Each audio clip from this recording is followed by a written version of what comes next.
Hello জনগণ, আশা করি সবাই ভালো আছেন।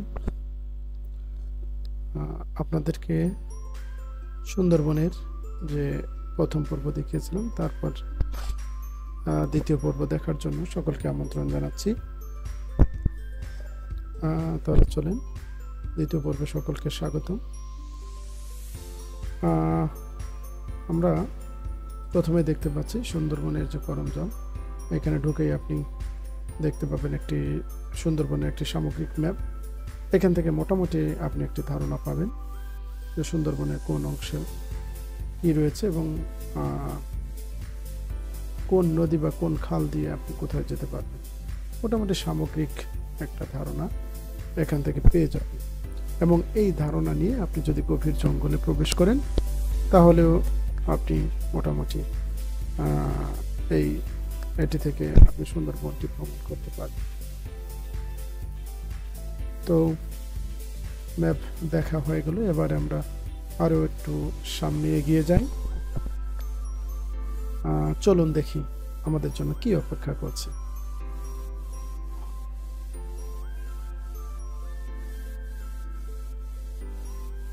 হ্যাঁ, একটু এগিয়ে গেলেই আপনি পাবেন এখানে কিছু সুন্দরবনের হরিণ চারিদিকে বেড়া দিয়ে, শক্ত সামর্থ্য বেড়া দিয়ে আটকে রাখা হয়েছে। আসলে হরিণগুলো একেবারেই সেই চারিদিকে বদ্ধ অবস্থায় আছে, যেমনটি আসলে জেলখানায় থাকলে যেমন হয় আর কি, হরিণগুলোরও ঠিক সেই একই দশা। আমি খুব কাছ থেকে হরিণগুলোকে দেখেছি। তারা আসলে বেশ বলা যায় ক্ষুধার্তই থাকে সবসময়, খাবারের জন্য তারা দর্শনার্থীর দিকে সবসময় এগিয়ে আসে। এবং হরিণগুলোর যে স্বাস্থ্য, সেটাও অনেকটা নাজুক প্রকৃতি। দেখে বোঝাই যায় যে হরিণগুলো আসলে খুব যে পুষ্টিতে আছে এটা ঠিক বলা যাবে না, বরং অপুষ্টিতেই ভুগছে, এটা আমার কাছে মনে হচ্ছে। যা হোক, এখানে এই কর্তৃপক্ষগুলো আসলে দর্শনার্থীদের জন্য হরিণের একটা দেখার ব্যবস্থা করেছে। এর জন্য তাদেরকে ধন্যবাদ দেওয়া যেতে পারে। মোটামুটি বেশ কিছু হরিণ এখানে রয়েছে, প্রায় 15-20টার মতো হরিণ আপনি এখানে পেয়ে যাবেন। এখানে পুরুষ হরিণ এবং মহিলা হরিণ, দুই ধরনের হরিণ রয়েছে। সাধারণত যেগুলো শিং রয়েছে, যেগুলো শিং দেখতে পাচ্ছেন, এগুলো হচ্ছে পুরুষ হরিণ, এবং যেগুলো শিং নাই এগুলো হচ্ছে মহিলা হরিণ, নারী হরিণ। মোটামুটি হরিণগুলো দেখতে কিন্তু অনেক ভালোই লাগছে, বিশেষ করে বাচ্চাদের হরিণ দেখার যে ইচ্ছে, স্বাদ, সেটা এখান থেকে পূর্ণ হয়ে যাচ্ছে। আসলে মানুষ এখানে এসে হরিণকে একটু হাতে ছুঁয়ে দেখতে চায়, এবং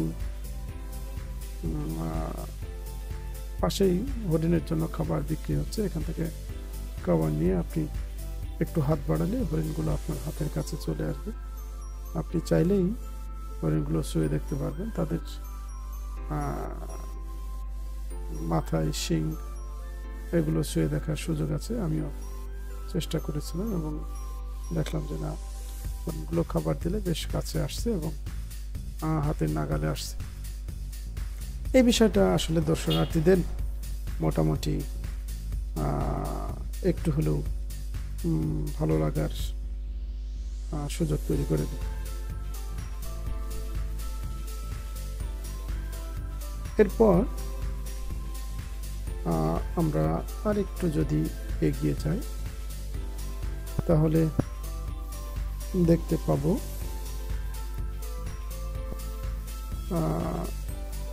হরিণের পরেই আরো কিছু প্রাকৃতিকভাবে মোটামুটি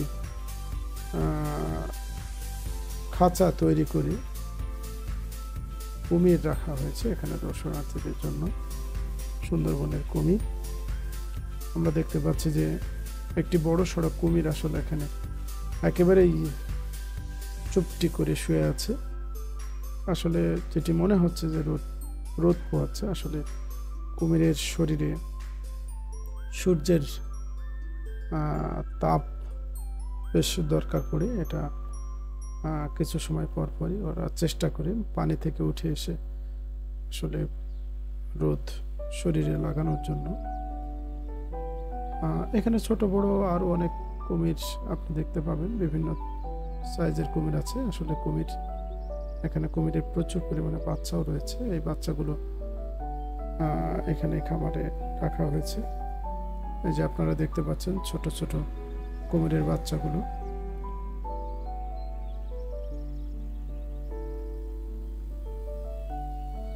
এবং একটি জায়গায় নয়, আসলে এই বাচ্চাগুলোকে কিন্তু বড় কুমির থেকে আলাদা করে রাখা হয়েছে। এরপরে আরেকটু সামনে এগিয়ে গেলেই আপনি দেখতে পাবেন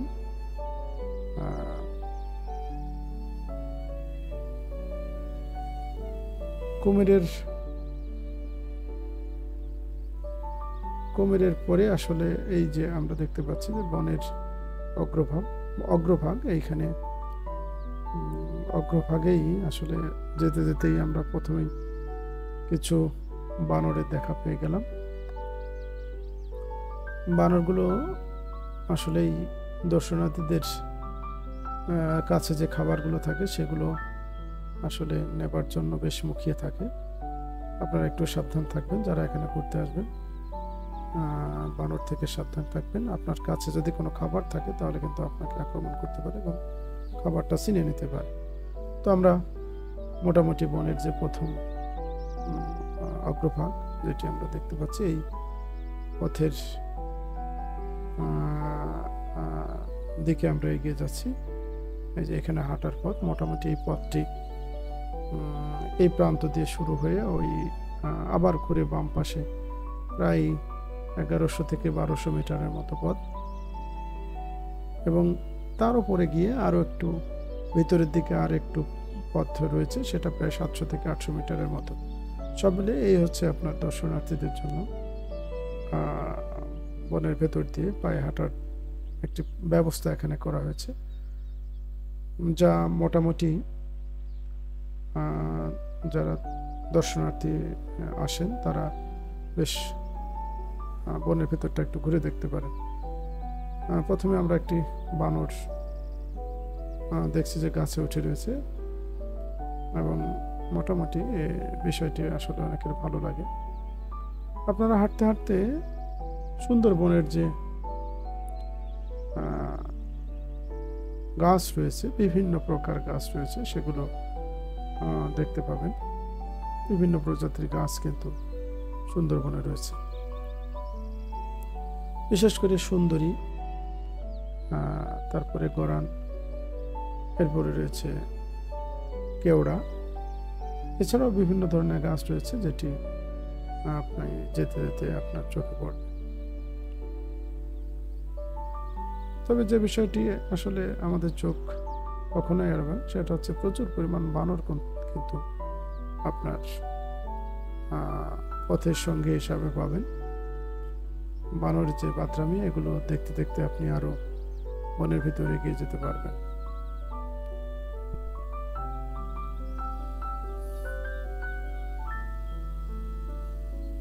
আমরা মোটামুটি স্বাভাবিক গতিতে বনের ভেতরে আস্তে আস্তে এগিয়ে যাচ্ছি, এবং খানিকটা গিয়ে আপনার এই যে ওয়াচ টাওয়ার যেটি রয়েছে সেটি আসলে আপনার কিছুটা দূর গেলে আপনি পেয়ে যাবেন। এখানে সুন্দরবনের যে মৌমাছির চাক সেটিও আমাদের দৃষ্টিগোচর হয়েছে। আমরা দেখেছি যে ওয়াচ টাওয়ারের সাথে কিন্তু মৌমাছির চাক রয়েছে। এগুলো থেকে সাবধান থাকবেন, কোনোভাবেই এদের বিরক্ত করবেন না। যদি আপনি বিরক্ত না করেন তাহলে এরাও আপনাকে বিরক্ত করবে না। ওয়াচ টাওয়ার থেকে মোটামুটি আমরা সুন্দরবনের কিছুটা অংশ দেখতে পারছিলাম, এরপরে ওয়াচ টাওয়ার থেকে নেমে আমরা গুটি গুটি পায়ে আরো সামনে এগিয়ে যাচ্ছি। আমাদের সফর সঙ্গী যারা রয়েছেন তাদের একাংশ দেখতে পাচ্ছেন। আমরা ধীরে ধীরে আরো বনের সামনের দিকে এগিয়ে যাচ্ছি।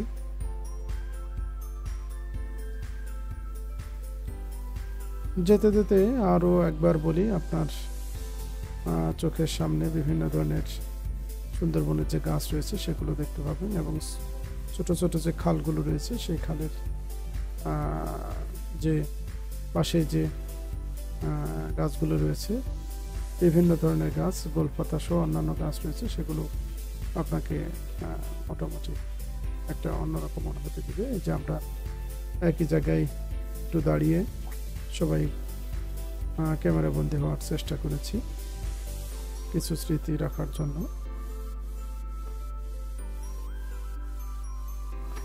মোটামুটি আমাদের সফর সঙ্গে যারা রয়েছে তাদের অধিকাংশই আমরা এখানে এবং একই সাথে আমরা এই বনের মধ্য দিয়ে হেঁটে যাওয়ার চেষ্টা করেছি।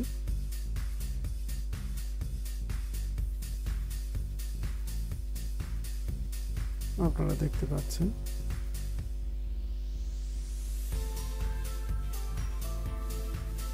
এই সুন্দর মুহূর্ত আমাদের ধরে রাখার জন্য আমরা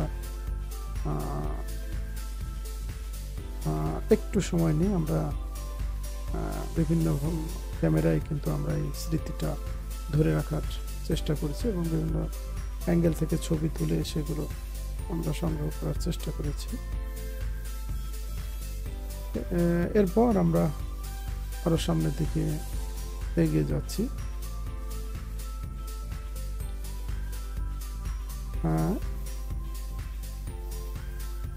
মোটামুটি এরপরেও আপনারা আরো একটি পর্ব দেখতে পাবেন। তবে এই যে সেই খাল, এই খালের কথাই কিন্তু বলছিলাম। আপনারা এ পর্যন্ত যা দেখলেন, পরবর্তী পর্বে আপনারা এর শেষ দেখতে পাবেন।